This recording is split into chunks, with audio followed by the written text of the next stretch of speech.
All right, with almost the same on-timeness as Swiss or Switzerland and the Swiss train system, let's get started. Thank you once again. Good afternoon to everyone joining from Switzerland. Good morning to our US audience, and welcome to everyone tuning in from around the world. I know we have people who have signed up for today's webinar from many different countries, and we're very glad to welcome you here to this space. My name is Loris Peduzzi. I am part of the team here at Swissnex in Boston and New York. And today's webinar on AI in education is, in my opinion, especially fitting for an especially fitting topic for us here in Boston, a city known globally for its prestigious universities, including two institutions that are represented by our speakers today.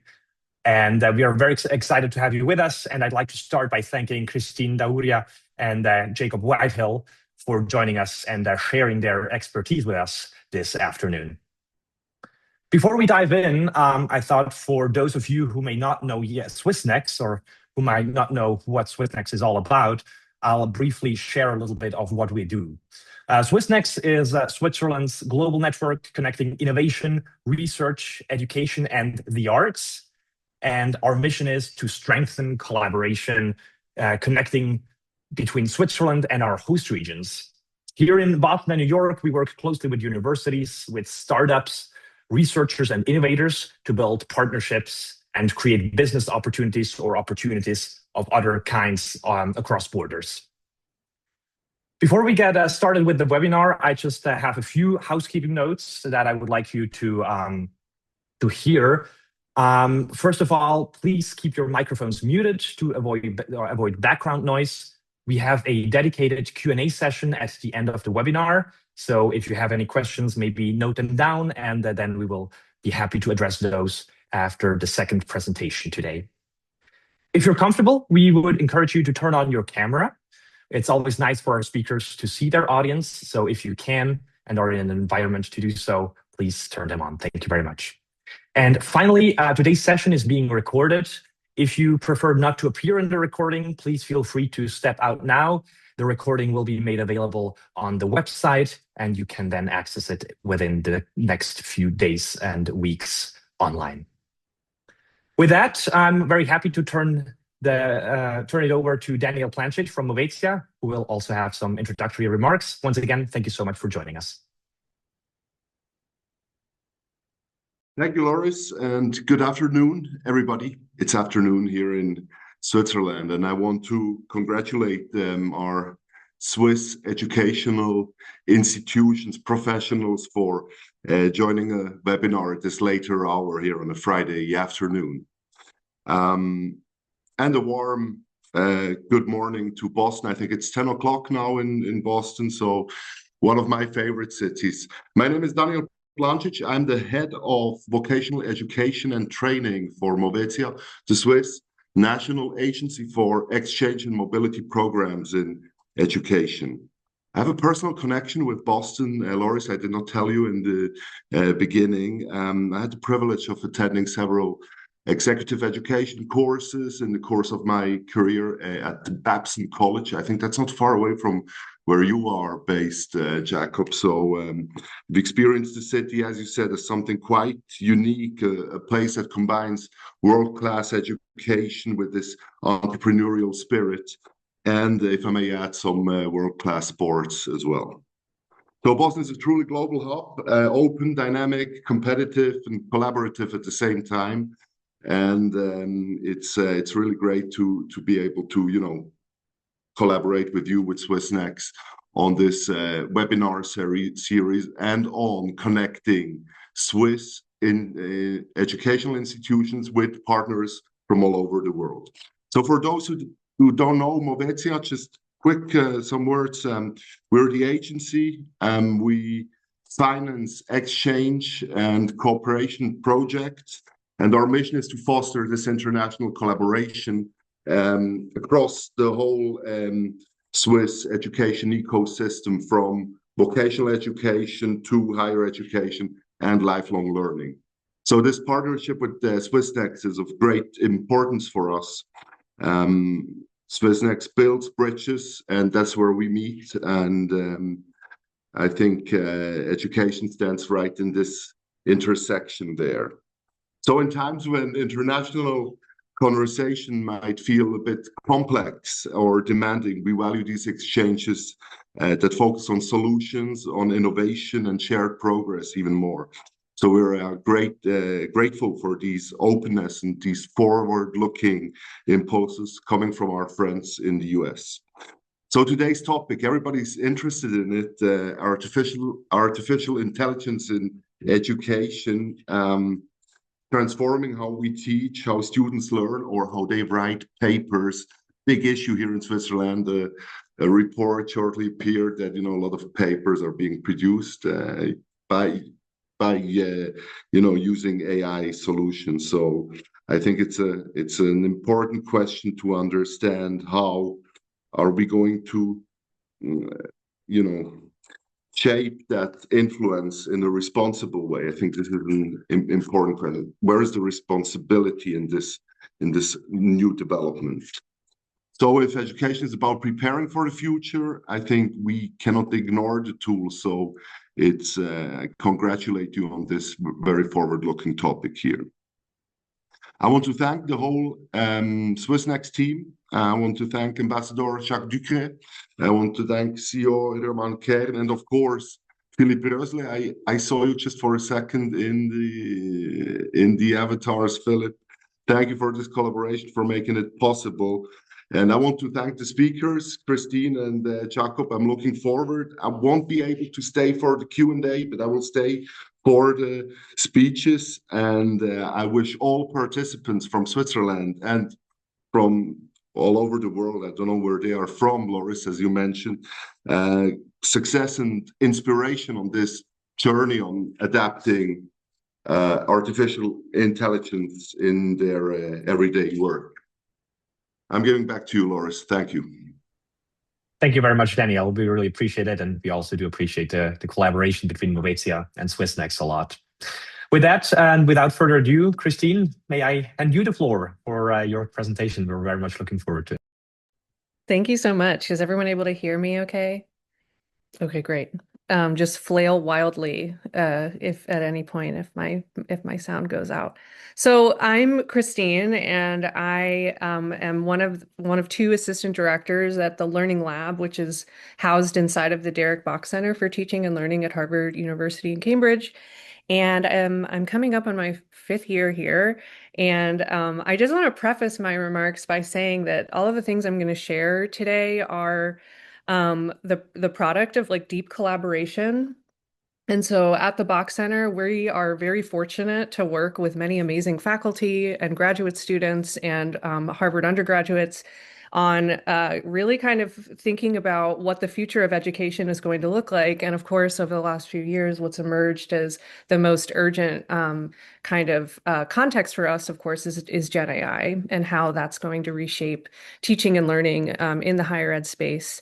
And really has for years now. So that's one thing. Everything I'm showing is like our team, and we really couldn't do it without everybody. And then the other kind of caveat for the Harvard context is just that faculty at Harvard University have a significant amount of control over their curricula. And so again, we're kind of able to prototype in deep collaboration with the faculty on a range of projects, but what is maybe different than other institutional contexts, and I'd be interested to hear from folks about this who are visiting from other institutions, they get to, the faculty determine a lot about their assignments and how they teach. So I'm excited to just kind of share a little bit about what we've been up to at the Bach Center, and everything for us is very much a work in progress. Is everyone able to see those slides okay? Awesome. Yes, thanks, Loris. Okay, so our context is one in which our faculty show a full range of acceptance and interest in AI, or lack thereof. Some of the faculty, strongly oppose generative AI and want Harvard not to be complicit in like the kind of incursion, as they might see it, of AI into the higher ed space. Some faculty might acknowledge like the utility of Gen AI in certain contexts, but they resent the impact that it's having on teaching and pedagogy in the sense that it is creating more work for faculty in terms of rethinking assignments and assessment and so forth. And then some want to adapt their teaching and their assignments for generative AI, but they don't know where to start and they want guidance and help. And then, of course, some faculty are jumping in with both feet and are really excited about trying new things. And what's kind of interesting about the faculty who are really excited about AI is that we're seeing that across the disciplines. So from the sciences, where machine learning has a much longer history, to the humanities, where some of these kind of workflows are much newer.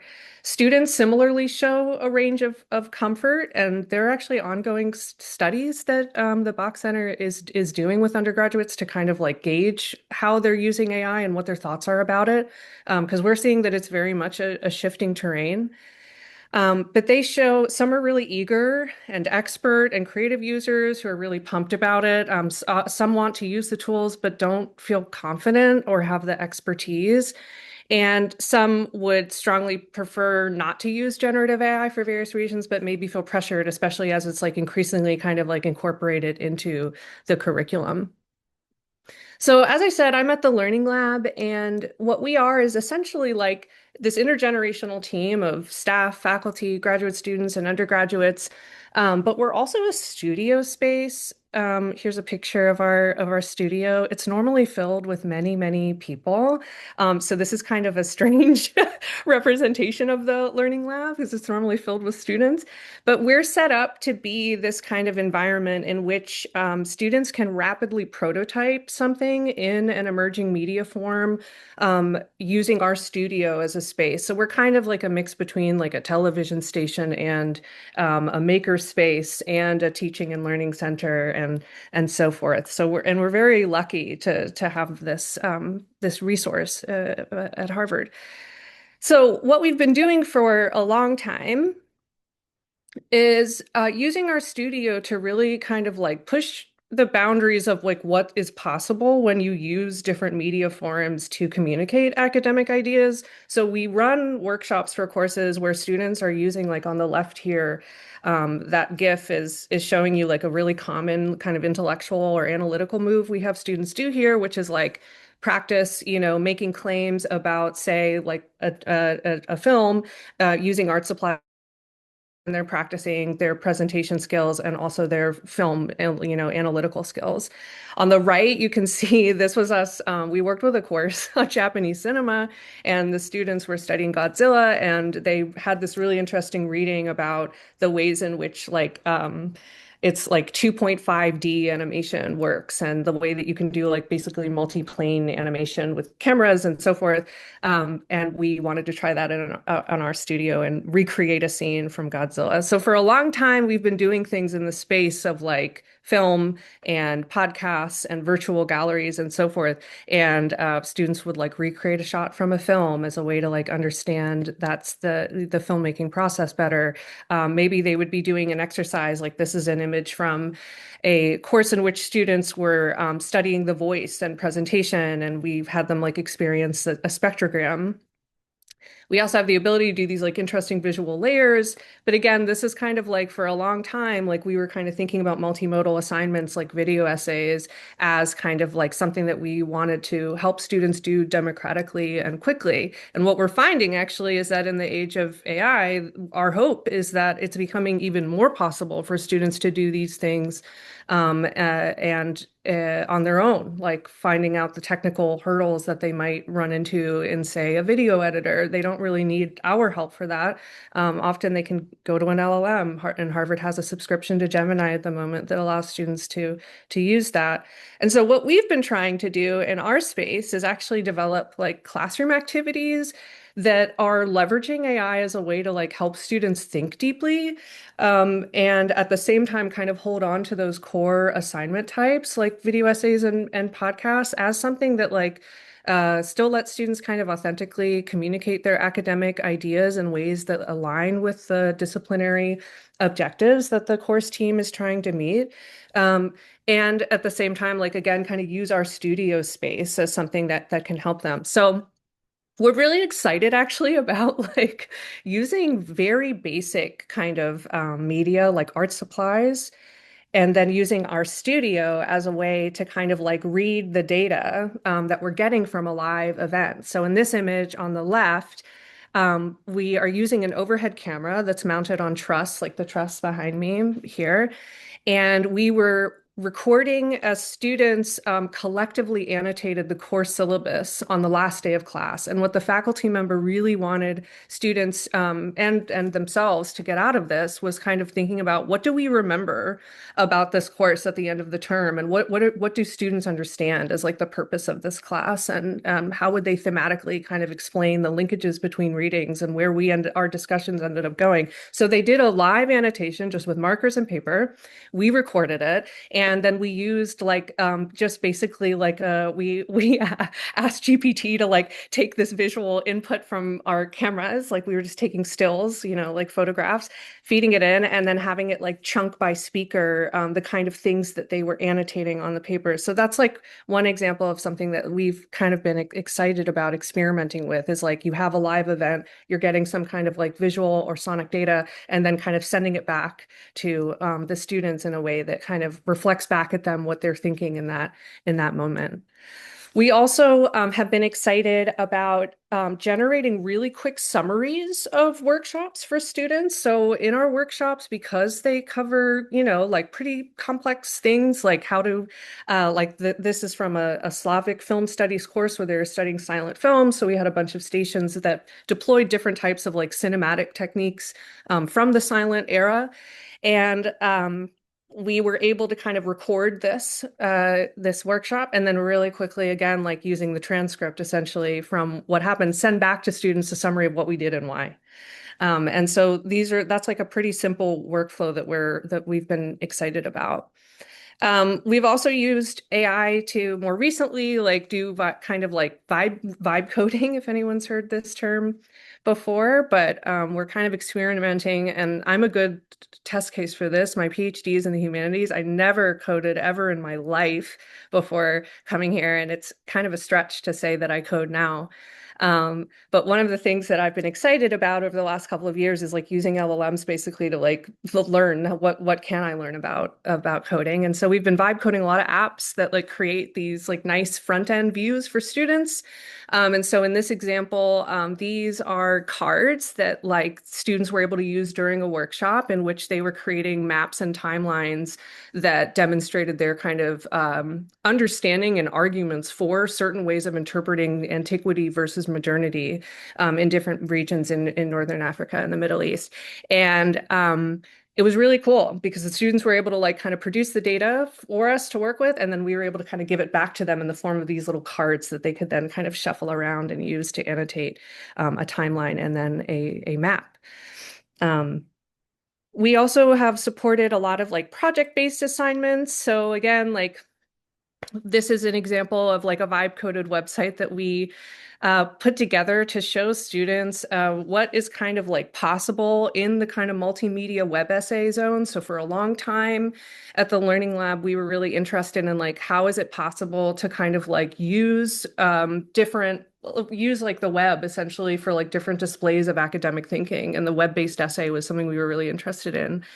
And now it's just become so much easier to very quickly get this kind of thing up. And so what we've been excited about exploring with some faculty who, for very understandable reasons, want to continue assessing students through things like writing, are there other kind of containers that AI could like help students to build that actually still contain like more conventional modes of like, say, or film analysis?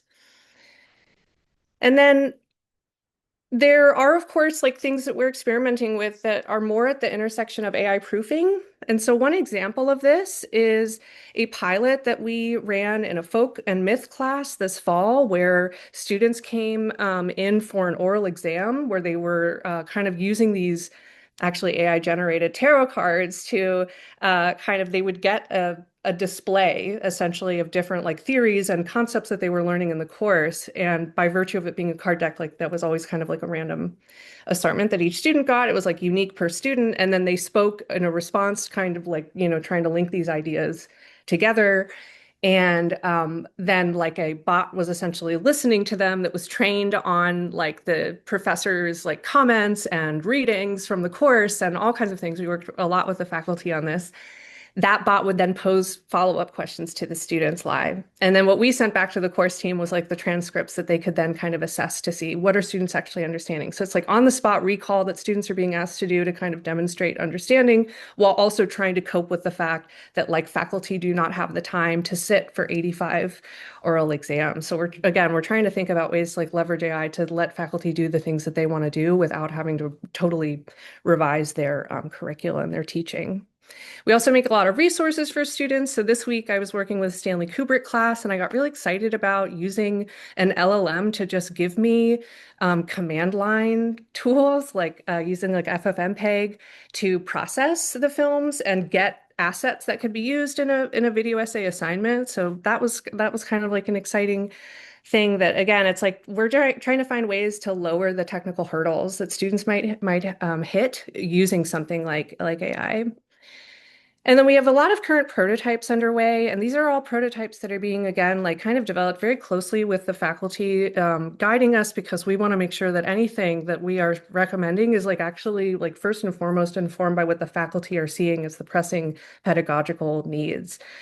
So that we are like a service organization that's like trying to meet what faculty really want. So we're working with a couple of different courses. I'll just mention like a few of the things I'm the most excited about. As a humanist, I'm really excited about these kind of AI toolkits we've been building for students in the humanities that are just using different types of tools and workflows, including Python notebooks, to help students do like kind of larger scale data analysis.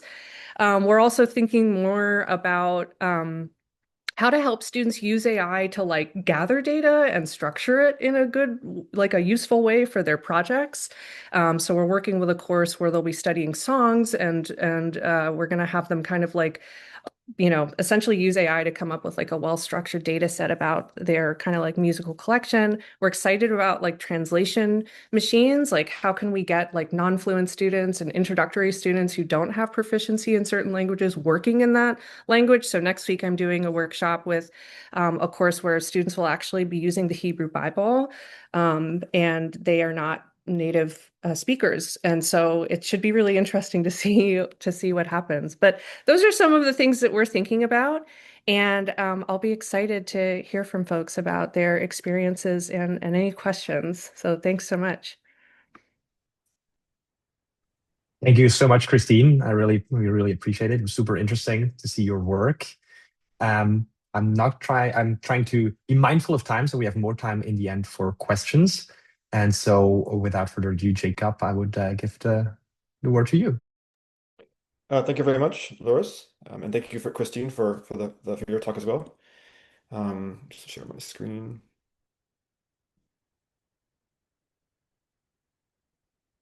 Is this visible? Thank you very much. Okay, so good morning and good afternoon, everyone. My name is Jacob Whitehill. I'm an associate professor of computer science and also of learning science and technologies at Worcester Polytechnic Institute, WPI. And my talk is about AI-enabled supports for teachers, tutors, and workers. For those who don't know, so WPI is about an hour west by car or train from Boston, so we're right here. WPI has a particular strength in learning science and technology. We are 5 faculty members with broad research interests in how technology can support learning in fields like AI for education, embodied cognition, the value of rest to benefit learning, and also causal inference in educational data sets. And our LS&T program offers master's and PhD degrees in learning science. My own lab, the research theme is AI and machine learning applied to education, with particular topics of teacher feedback systems, speech and speaker recognition in the classroom, emotion recognition, and predictive models of human learning. I'll mention briefly that my own professional and also personal life is deeply influenced by the 5 years I spent abroad, including 3 years in Switzerland. I'm an avid German speaker. I know enough Swiss German to be dangerous. So I'm very glad to have the opportunity to speak to Swissnex and Movetia. I first want to raise the question of AI for education. Is it just about personalized learning? There have been a lot of efforts in over 70 years to use technology in general to improve personalized learning, to make it more individualized for each student. On the left, I'm showing this mechanical device developed by a famous Harvard psychologist, B.F. Skinner, to offer personalized instruction. In the 1980s, there was a big interest in what were called cognitive tutors, like tutoring things like algebra, geometry, and computer programming. And of course, in the last 6 years, in the era of generative AI and large language models, we have, like, I'm showing a slide here from Khan Migo from Khan Academy, where students can interact with natural language. And personalized learning systems have demonstrated real learning benefits, although of mixed effect sizes. But in general, they've really not brought about large-scale change in worldwide educational practice. This raises the question for me, is improving students' learning only about technology? Okay, or is it also critical to consider the social environment in which real human learning takes place? So in my own lab and that of others as well, we pursue the vision of developing AI for education methods that support collaboration, teacher feedback, and the socio-emotional processes that underlie real human learning. So this is our focus as computer scientists who are interested in benefiting education. So I'm going to present 3 projects in this vein about using AI to support existing natural interactive learning environments. And the first is about automated classroom feedback about teaching effectiveness. So it's well known now that learners' interpersonal interactions in the classroom significantly impact their academic and social emotional outcomes. And over the past 20+ years, there's been a lot of work on how to make teachers more aware of the subtle interactions that happen between students or between the student and the teacher in their own classroom, and also how to improve these interactions in their own classrooms. In the United States and some other countries, it's common practice for teachers to receive feedback, maybe once or twice a year, from a senior colleague or from their school principal. The principal might observe, say, 20 minutes of a teaching session and write down some comments. And this can be useful, but the value of this feedback is limited. It's very low frequency. It's only from a small sample. And also lacks specificity about, like, what exactly happened at a certain moment and how the teacher could have maybe improved the experience for the students. To make classroom observation more objective and consistent, there have been a lot of classroom observation protocols that have been designed. These are designed for human use, about how to watch videos or how to live code classroom footage more effectively. One of the most common protocols is called the Classroom Assessment Scoring System, or the CLASS. With the CLASS, the observers rate each of several dimensions. One dimension is language modeling, another one is positive climate. There are various others. And they rate each dimension on a 1 to 7 scale based on different behavioral indicators, concrete things that they see in how the teacher interacts with the students. Like, for example, is there a moment when the teacher helps the student to make a connection between 2 different topics, or when the teacher asks open-ended questions? So CLASS is a curriculum agnostic framework for giving teachers feedback about the quality of their teaching. It's focused on how teachers interact with the students. One of the particular domains of the class is called instructional support, which measures the degree to which the teacher promotes students' content understanding, stimulates their analysis and inquiry, models the use of complex language, and so forth. And now, unfortunately, class training is rather intense. It takes a lot of time. Annotation is also slow and expensive, and class is only actually moderately predictive of students' learning outcomes in those classrooms. Is it possible that AI could provide teachers with better feedback, or at least better in some ways than manual observation? And so for the past several years, this has been a direction that my team has pursued. So here's a vision of what we're aiming for. This is a classroom I just borrowed from YouTube. Here's a timeline of, from the beginning of a class to maybe 20 minutes in, a typical length of a classroom observation session. So given either a real-time or recorded classroom session, we want to give quantitative feedback about the quality of teaching, but also qualitative and actionable feedback about what went right and what went wrong. This is just a mock-up, but the pink boxes here are supposed to highlight perhaps opportunities at particular moments in time of when there was maybe a better way of teaching. So maybe this is a moment when there was a missed opportunity for the teacher to help a student to elaborate further on their idea. And so our goal specifically is to develop an AI-based feedback mechanism that estimates these class scores at the video level, but also justifies them at a sentence level for specificity. Our work is part of a growing trend in the educational data mining and learning analytics communities about classroom observation. The approach we pursue, so we use large language models along the lines of ChatGPT. We use a model from Meta called Llama. This is 2 years old now, and things move very, very fast. So probably we will get slightly different results if we did the study again today. The high-level approach is that we take a recording of a classroom audio of like 15 or 20 minutes. We use automatic speech recognition to get a sentence-by-sentence transcript. Now, classroom speech is very difficult to recognize compared to many other settings, but it still does a pretty good job on the preschool classrooms in our data set. And then for each sentence, we ask the large language model a series of questions that are designed to target the same behavioral indicators that are defined in the official class protocol. And this gives us a set of scores for each sentence. And then we aggregate over the entire video to get an overall sense of the amount of instructional support according to the class definition that the teacher provided within this classroom session. Just to show an example, so we're using this large language model in what's called a zero-shot fashion, meaning we did not change the model in any way. We did not continue to train it on our data, although conceivably we could have.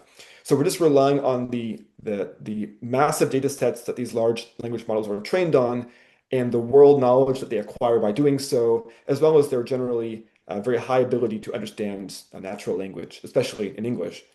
So for example, one sentence from one of the videos in our classroom data set, the teacher said, "What are we talking about this week?" This is kind of an opening sentence. These are preschool classrooms, by the way, so it's a pretty young audience.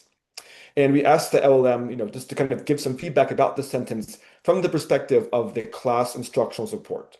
And it provides some actually pretty reasonable feedback. For example, it suggests ways that this, in some sense, this question, what are we talking about this week, may encourage some thinking. It fosters some amount of engagement and participation. So this was encouraging that there is some knowledge that large language models can offer when analyzing speech from classroom observation sessions. We analyzed how well our AI model worked on 2 different data sets that have been already annotated for class scores. These are from prior studies. In total, it's about 730 videos from either preschool classrooms or from pre-kindergarten classrooms. And now, first of all, I should mention that because this is a pretty subjective thing, labeling the quality of instructional support and teaching, even the accuracy of one human annotator to another annotator is pretty low. I'm showing here the Pearson correlation. But we found that our AI system is actually more or less matching the level of accuracy that the inter-annotator agreement of human observers when they observe classroom findings. So there was some moderate predictive power of the AI system to predict the class instructional support of each classroom video. And here's an illustration of how this can be applied to give temporally specific feedback. This is now an actual output, not just a mock-up. This shows the timeline of a short classroom session. And it's a heat map showing, the hot, so yellow or orange, is when the amount of instructional support of a particular sentence from the teacher was estimated to be high, and the blue or black is when it was considered to be low. It's not perfect, but there is some evidence of doing something useful. Asking open-ended questions is generally considered a good thing. So what are we talking about this week? This was a sentence the teacher spoke right here. Let's see. What are we talking? We're talking about what? Question mark. In contrast, we have some very closed-ended, even like disciplinary remarks, like put your hands in your lap, child, and pay attention. This was considered low instructional support right here. And so this is just an illustration of how AI can provide teachers with feedback about their speech in the classroom, and maybe provide opportunities for them to think about how they can improve it in the future. We did find some misjudgments by the large language models, as of course they will do. I mean, they're very powerful, but they also can make very silly mistakes that humans would not make, and they often sound very intelligent while doing so. So here's an example. There was one sentence, or actually just part of a sentence, of a classroom session where the teacher said, "Write your own name on," and presumably they finished the sentence a few seconds later. So as part of our analysis, we asked the LLM, please interpret this sentence, write your own name on. And what it said was, this sentence helps students to make connections. By writing their own names, students can develop a sense of identity. I mean, this sounds kind of superficially intelligent, but it's actually just nonsense. I mean, this is just a silly hallucination, essentially. Okay. Unfortunately, we did not find any total gibberish or kind of classroom inappropriate content where it would really be inappropriate to give to a teacher. So that was one project about giving teachers automated feedback and for standard classroom learning. I'm now going to talk about a hot off the press study we've just done about tutor feedback. This is for online math tutoring. So I'm showing here just in the background a Zoom-based tutoring session. Again, I cannot show the real data, but this is just a kind of the same setup as what we used. So one-on-one and small group tutoring are remarkably effective instructional practices, especially compared to like one-on-n with a large N standard classroom teaching. This has been known for decades now, and there's a lot of effort to try to replicate the remarkable effectiveness of good one-on-one tutors. But not all tutors are equally effective. This can depend on various factors, on pedagogical techniques, of course, the extent to which tutors can effectively break down problems into small steps and focus on those where the student is lacking knowledge. But it also may depend on the degree to which the tutor can foster positive social interactions with and among their students, and to motivate them, to excite them about what they're learning. When we were listening to audio clips from an online math tutoring data set that we have access to, we found that there was variation in the level of, this is now a little informal, but of energy or positivity or effort in the tutor. And based on this energy or positivity or effort, we think this could influence the degree to which the tutor fosters these positive social interactions. So in our work, we seek to develop an AI-based feedback mechanism to estimate tutors' effort towards teaching and developing positive socio-emotional interactions with their students. And we collectively denote this the tutor engagement. And this is based on prior work on teacher engagement as well as work engagement. If successful, automated estimates of tutor engagement could serve professional development to help the tutor to identify moments where they can improve their tutoring. Also, perhaps to detect early warning signs of burnout by the tutor. The engagement of a tutor not only may impact their students, it also can be impacted by their students, depending on how their students engage with the subject matter, on their students' emotions. And it's important to also consider how is the tutor doing. If they're not feeling engaged, that might actually be a sign that they need support. And also, automated engagement detection can facilitate educational research by enabling large-scale data analysis. So the context, as I mentioned, is online small group math tutoring of high school students like this. There are hundreds of tutors in the program that we are collaborating with, and thousands of students across the United States. And each tutor has a coach who provides them with feedback and tries to help them improve. Architecturally, our AI system analyzes just short utterances of tutor's speech, like one sentence at a time of a tutor's speech.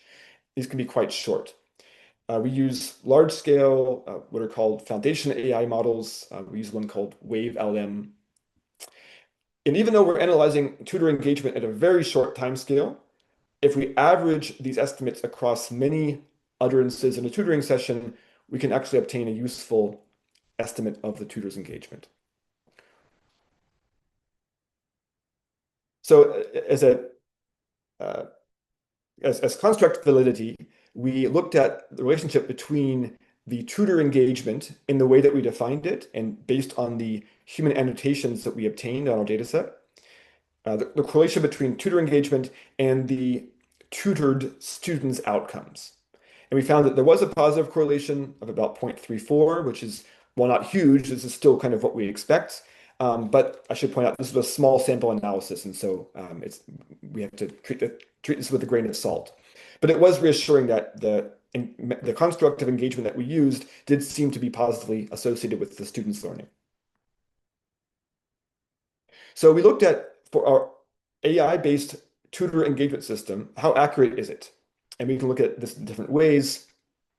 For analyzing the engagement of a single utterance, like just one 2 or 3 second speech clip by a tutor, the correlation compared to human labels was moderate, but 0.67.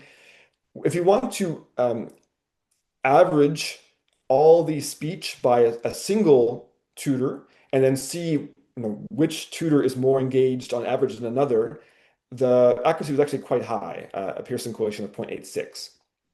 And if you're interested in looking for a particular tutor, at where were they more engaged or where were they less engaged, then we found that the accuracy of the automated system was moderately correlated with accuracy of a Pearson correlation of 0.52.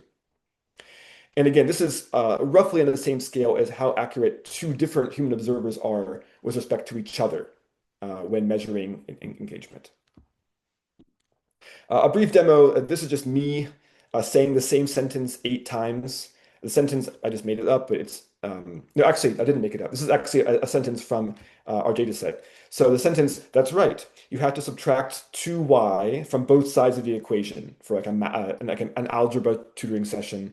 So I'll just play, this is me acting, but I tried to speak the same sentence with kind of different levels of engagement. So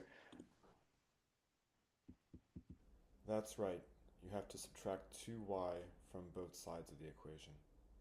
Okay, here's a bit more. That's right.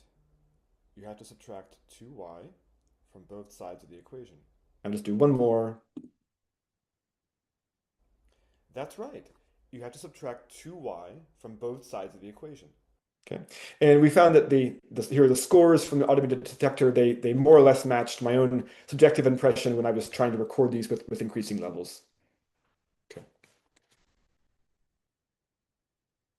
So that's another example of how AI, perceptual AI, maybe in contrast to generative AI, can be used to provide feedback to human teachers, human tutors, to support the existing social learning environments of real learning.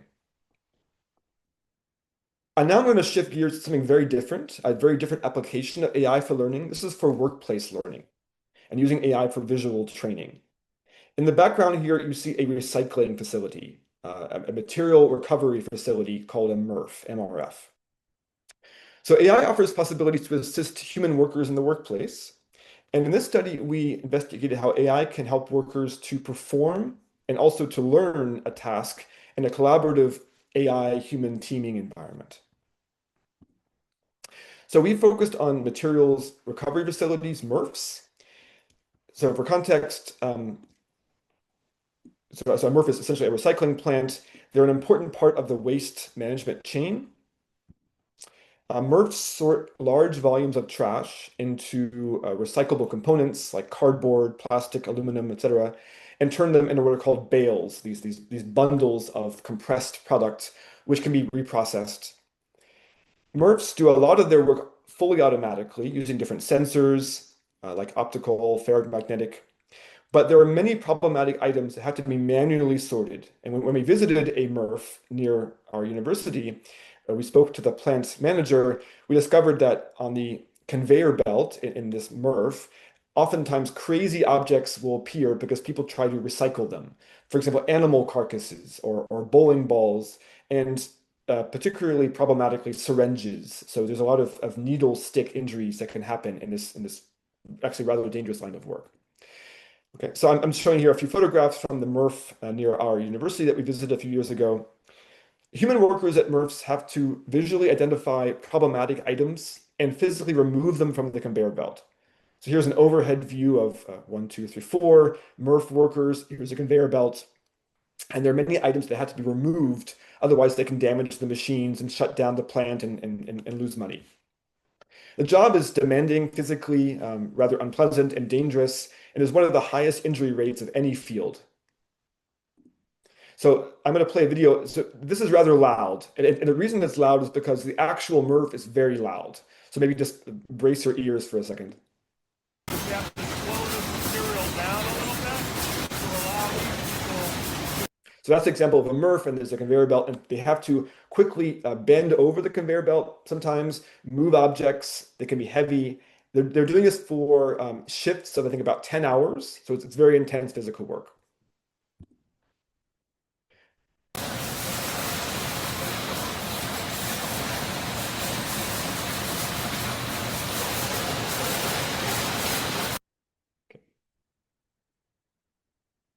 So MRFs have a high job turnover rate because the work is so intense and rather unpleasant. And because new packaged products are continuously entering the market, the kinds of trash that have to be removed from the conveyor belts is always evolving. Which products are recycled also depends on commodity prices and other economic factors. So the workers have to adapt. So because of the high job turnover rate and the need for the workers to have to adapt continually, we've been investigating what kind of AI solutions are there to try to help workers to learn this task and to perform this task. The last 10 years, I've seen big improvements in using AI to analyze images, like using computer vision. Here's an example of an overhead view of the objects. I'm realizing I'm approaching the end of time. I'm going to compress the rest of my talk. Basically, we're looking at how can we use AI to develop a training mechanism. We don't want the AI to be a complete crutch, meaning the worker relies completely on the AI to do the job for them, to visually perceive the objects. But we do want to use AI to help them to learn what objects need to be removed and which do not. Okay. We built a MRF simulator. It's like a game, basically, where the object's moving by and the worker has to remove objects. We use AI to show which objects should be removed, like here's a syringe that should be removed, and so forth. And what we found in our experiment was that there is some ability for AI in this context of MRFs to help the human worker to perform the task more accurately. But in terms of learning to do the task independently, there were much more mixed results. And so finding an effective way that AI can not just be a crutch for the human workers, but actually help them to do the task independently requires more research. Okay. A quick outlook. So AI is obviously here to stay and will continue to impact the workforce in many areas. Through AI-supported learning, not only can students perhaps learn better, but they also may learn how to work with AI better, which is something that's only going to increase in the future. Limitations, pursuing natural classroom behavior is still very hard. It's not a solved problem even in the age of ChatGPT. Thank you very much. Wonderful. Thank you so much, Jacob. We really appreciate it. We're now arriving at the Q&A part of the session. Maybe just as a heads up, if you have a question, please use the raise your hand function or post your question in the chat. Let's get started with actually 2 questions that have been posted into the chat. The first one is by Marcel, and it's, I think, for you, Christine. He asked, what are your recommendations with regards to intellectual property when using AI for your workshops? Yeah, that's a great question. So this is maybe another kind of like institutionally specific circumstance, but at Harvard, we have access to essentially like university subscriptions to certain models. And so right now, this year, Gemini is the tool that we have subscriptions to. And what that means in part is that Harvard has an agreement with Google that means that when students upload things or we upload things as staff or readings, if faculty are putting readings in there or manuscripts, things that aren't published, it will not be used as training data or shared with third parties. And so Harvard has also been hard at work at issuing a lot of like recommendations for faculty and staff and students to know. And so they kind of are quite good about letting us know like what level of secure data is like allowed in the Harvard-based tools. So long story short, our goal in our workshops is to be using the Harvard tools, both so that we understand them better and so that we are not, hopefully like violating intellectual property rights. And then a lot of our context, of course, is educational, which means that when we're working with these tools, students, if we're experimenting with something during a workshop that a student would otherwise have to have an account for, we just use a Learning Lab account. So again, we're kind of trying to find ways to make sure that we're not like, just like sending off loads of secure data to these companies. But it's definitely a concern. Thank you very much. The second question is to you, Jacob. How can a system assess tutors' effectiveness or tutor engagement across a potentially diverse group of students with individual needs and preferences? Yeah, that's a great question. So I should clarify, what we're trying to do with AI here is to build an automated system that can estimate the perceived engagement of a tutor by the average observer or average informed observer about education. We cannot know the exact engagement of a tutor towards a particular student or how that particular student feels about the tutor. We're only trying to estimate an average observer's belief about that tutor's engagement, and that makes the problem more well defined from AI perspective. And of course, effectiveness is a whole other downstream thing about whether whatever the tutor is doing is effective to help the student learn depends on many things, not just the tutor's engagement. So we're not actually going there. I did show a correlation between the engagement score and students' learning as a measure of construct validity. But all we're trying to do with AI is to estimate the perceived engagement according to the average observer. Wonderful. Thank you very much. Another question that came in is, what are the rules in terms of prompt archivation of AI-supported assignments? Maybe, I don't know, Christine, do you want to? Yeah, sure. So yeah, this is a really good question. So when Gen AI kind of came on the scene at Harvard, the university was quick to issue guidance that would allow faculty to kind of choose an approach to AI that would really work for their course. And so it still is like up to the faculty whether or not they ban it in their courses or allow it or encourage it.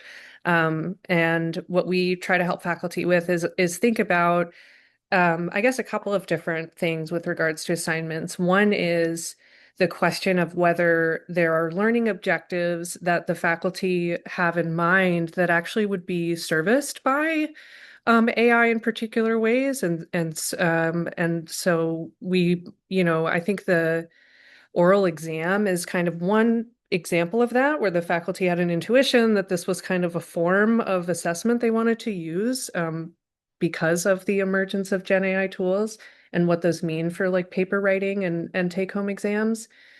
But they also had this, there also was something nicely aligned about the idea of students doing an oral exam as an assessment in a course about folklore in which the tales themselves often are passed down orally and so forth. So we were kind of thinking about this on multiple levels, I guess.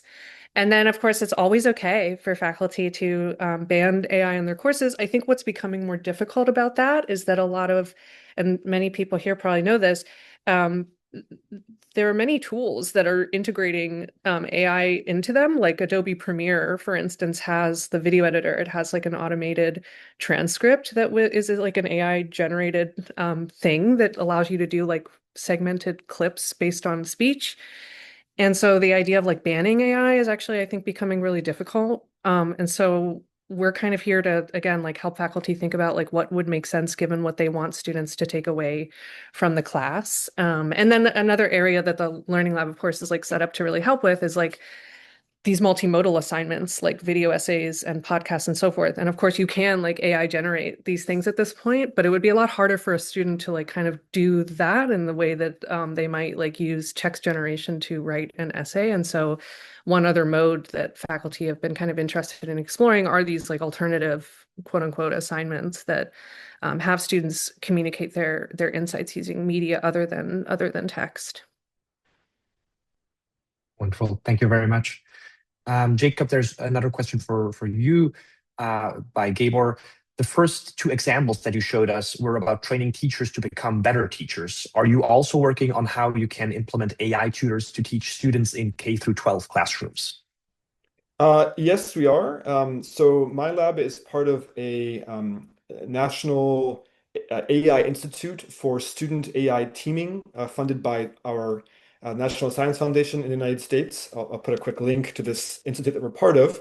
And the goal of this institute is to develop AI that can not tutor individual students, but that can interact with small groups of students to promote their collaborative learning of science, to support everyone in the group's collaboration contributions, and to probe students' knowledge to make them think more deeply. So we're focusing not on individual personalized learning, but on fostering better learning within groups of students using AI and human AI teaming.